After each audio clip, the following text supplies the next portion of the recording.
midair I was like, oh damn, it has a chance to go in. All of a sudden went in, and the next thing I knew is like the whole team was running at me. So it was, yeah, pretty cool experience. So like under like a dog pile like that, like, okay, get off me, I want to stand up, like, you know. No, I mean everybody was celebrating. I was just trying to like not get hurt because it was, yeah. Yeah, but I mean that wouldn't be affected by it. But obviously, you know, my teammates just wanted to celebrate with me. So you know, just got to go through there. I'm actually okay. Yeah, it's no. Yep. What does it mean to get a crucial win for this one, especially on the rank in the West? Yeah, I mean if you look at the standings in the West, obviously every win counts, especially that one. And you know, it was just a big time for us to get two wins in a row, and we just got to continue. It doesn't really matter how ugly or pretty the wins are. We just got to somehow find a way, and that's what we did today. I think we showed a lot of character today. You know, everybody kept or stayed in the game, especially mentally, and that was a big thing for us today. Did you think that shot was going in? But what were your mind like? I mean, when I shoot it, I should always think it goes in. But obviously it was a quick trigger, so I didn't really have time. Got to put more focus on.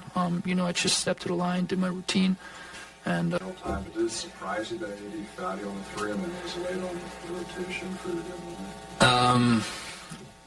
Pooh. I guess that's like game plan for them, which you would have to ask them. Obviously, you don't want to foul on a three-point shot. I wasn't sure because he's like very lengthy. Obviously, I wasn't sure if he's going to block the shot or not. But I tried to like get a release in, and then he knocked me over. And on the last play, like I said, they double-teamed Kyrie to try to get it out of his hands. I assume the game plan is anybody else but him. You know, and then just everybody else got to be ready. I don't necessarily think it's like a big mistake. You live with the shot kind of, but it was still like a high contested shot, I think. But I have to like rewatch it. I didn't do it yet. But it's just also like their game plan probably. In a way that's kind of make up for what happened in Dallas. Because really should you guys were 27 and they came back and won. Yeah, and as I said, like especially right now with the rankings, we take any win. It doesn't matter how. So we're just gonna go from here, work, and try to prepare for the next game.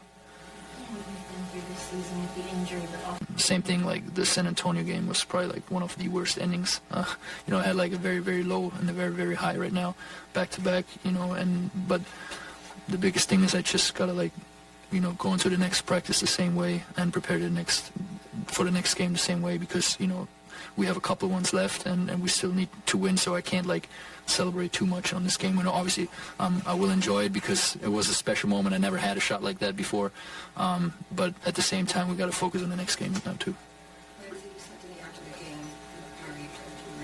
Yeah.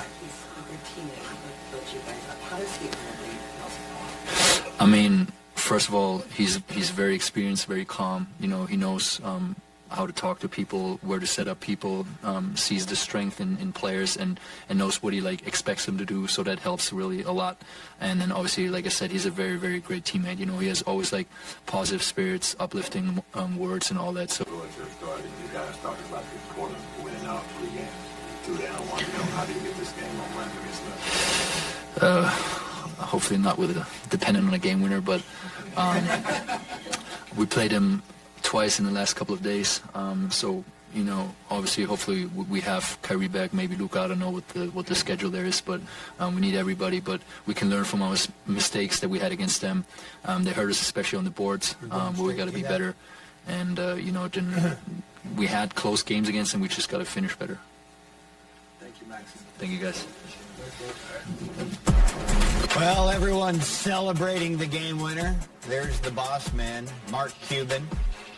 Just a lot of eyes. You know, it's interesting how an eye and an exclamation point upside down go right against one another. But, dude, old teammates are doing it too, Damaris. Look at that.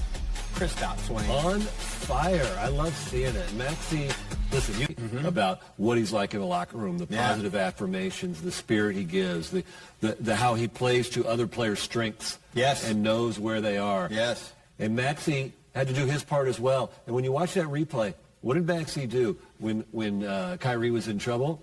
He scooted to the left. Just made himself available. He was at the top of the three-point line, and he got a little bit more space. If he's over at the top, Anthony Davis is right on him. Yeah. But he moved over, provided that space, got to the wing, and that made all the difference in the world. Yeah, that is a great point. That guy scored the last 6 points of the game.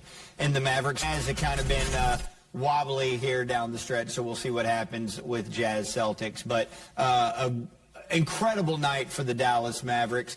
It's going to be a big Saturday, even though they don't play. They'll get a couple days rest, and then a huge game Monday against the Memphis Grizzlies, in which Dana Larson will be back here. Everyone's happy about that. Devin will be back in the mix. Everyone's happy. No, everybody's... A little bit of Coach Jason Kidd there. What stuck out to you? Stuck out to me that he's talking about Theo Pinson throwing the ball in. We talked about it while we were watching this. Yeah. That is such an important position. A lot of times you see coaches just have a player with some length that can go in, but you need a high basketball IQ guy that knows when to make the pass,